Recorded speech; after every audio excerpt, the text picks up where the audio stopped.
STEMilyK, your hostess to the world of STEM, and today I am here with two fantastic structural engineers. So if you guys just want to say a brief intro about who you are, and then what your childhood was like and how you became interested in STEM. So my name is Opie Adedeji, and I'm a structural engineer working here at HNTV for a couple months now. I went into STEM because I had parents who really encouraged me and exposed me to what STEM was, what engineering was, and I found it interesting. I excelled at classes like drafting. I liked looking at structures, buildings, interesting things, so that's really why I went into STEM. Yeah, similar for me. My name is Kira Larson. I've been with HNTV as a bridge engineer for almost 5 years. So my dad was a civil engineer as well, and growing up I just always wanted to follow in his footsteps. I really found math and science to be interesting.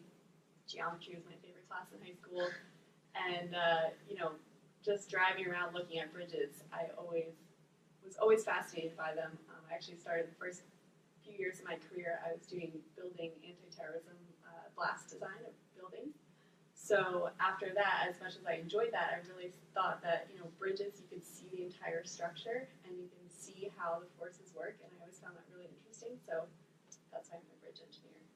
Just continuing on that note, could you speak about your educational background and some of the specific courses that you feel were necessary to take to be able to succeed as an engineer?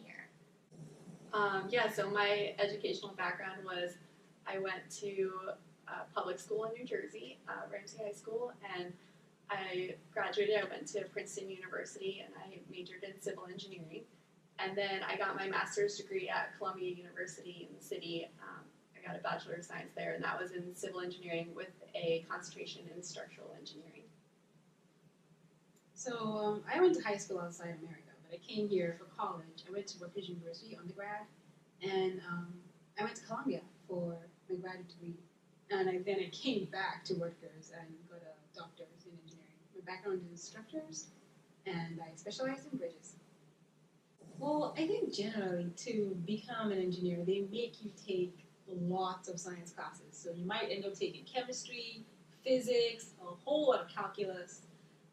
But as you go higher and you specialize, I think really it's about critical thinking. So that will always help you. So if you have basic math or a good grasp of math and physics, you can be an engineer. Yeah, I think that's true. You definitely have to have a love of math and one of the sciences to be interested in being an engineer. But I think a lot of people that go into engineering go into it not even sure if they want to have an engineering career, but just because an engineering degree is so valuable. I have friends from college that went into finance, that became doctors, but did all sorts of things with their engineering degree because they were taught to think in such a way that they were able to solve problems effectively, and companies of all types were really interested in targeting that. So I think engineering is an amazing field, but I think even more importantly, an engineering degree just gives you such a great foundation to work off of. Could you guys speak about your current job and what a typical day is like being a structural engineer? So we are bridge engineers. There's a whole lot in engineering. You don't actually go to school to study bridge engineering. You go in as a civil, and then you specialize in something. So we specialize in bridges. And I guess a typical day depends on what your current task is. So usually I will know my task some days ahead. So when I come to work in the morning, I look at what the next step is in advancing my task. If I'm working on a bridge that needs retrofit, I might be drawing today, I might be calculating today, I might be working with people, having meetings and things of the sort. So it always depends on what exactly you're working on.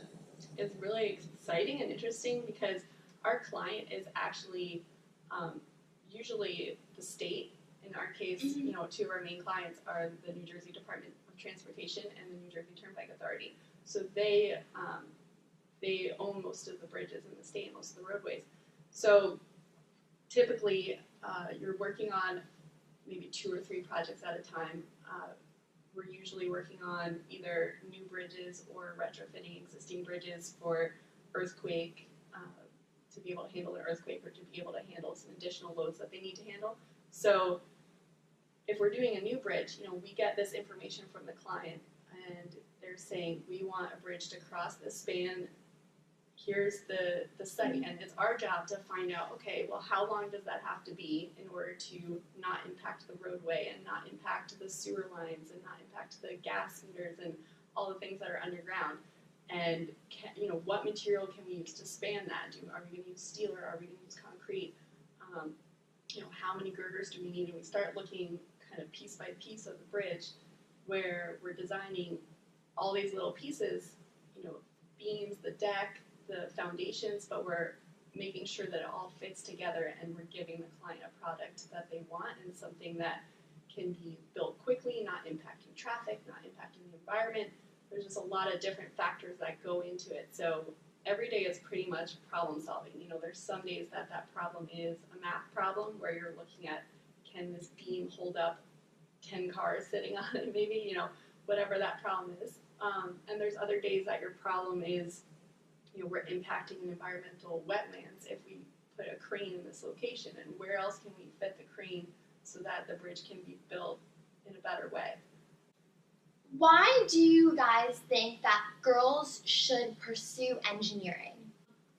Similar to how I talked about earlier, I think that everyone should pursue engineering. I think engineering is just a really incredible degree to have. I think it just expands your way of thinking. It's been so valuable to me, not just in the office, but just in regular problem solving and how I view the world and how I, see situations and can analyze them and interpret data. I think it's really fun to be a female in engineering. Right now, it's a minority. I don't think that will last very long. I think we're already on, a trend where it's going to equalize. But, there's definitely a sense of pride that comes with it, and being able to use your brain in an atypical way, I think, is really exciting.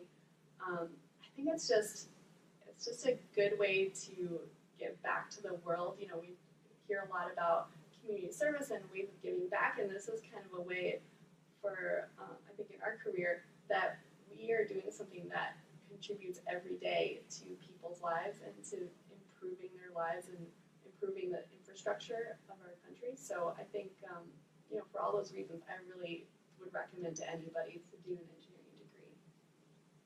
That's true. I think that people always want to help other people, and engineering may not sound like something that's helping people right off the top of your mind, but if you think about how you get to school, or the school you're even having school in, really it's all engineering. People who work and try and build a better society for everyone to be able to enjoy. The water you drink, it's all, water, wastewater engineering, chemicals, everything.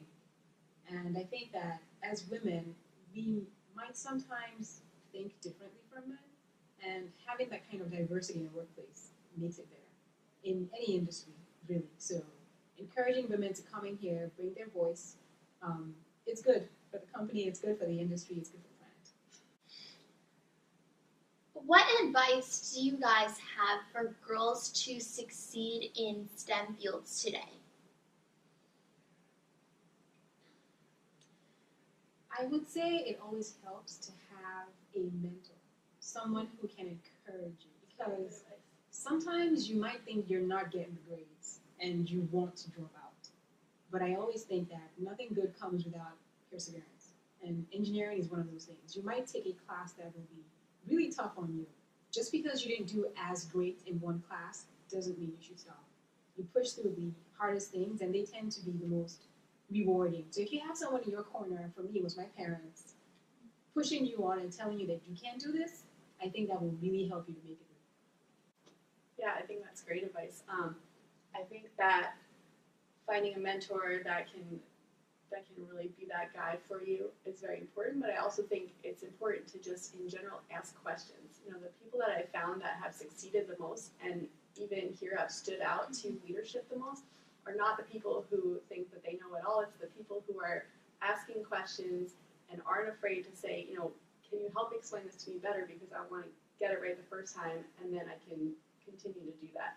So I think that's true in school. I think, using your teachers and your professors and your teaching assistants and asking questions, I think got me through, through my engineering degree. And also similar to what she was saying, college engineering programs, they can be very challenging, and there were definitely times that it felt overwhelming. But the reality of engineering professions is very different from engineering schooling. And it really wasn't until I got into an engineering profession that I realized that all that schooling and all those hard, challenging problems, I might not necessarily have to repeat those, but they really did give me a foundation to be able to problem solve. So even when it seems tough, just know that your actual engineering career is not necessarily going to be those same kind of problems. Same kind of rigor. It's not. It's different kind of problems, but it's adding in the excitement of you're interacting with the world when you're a real engineer, and you're not really doing those kind of hard problems, but you survived that, and so now you know how to think in the best possible way. So I want to thank the girls for being with us today and talking about structural engineering. But again, I'm STEMilyK, your hostess to the world of STEM. Bye!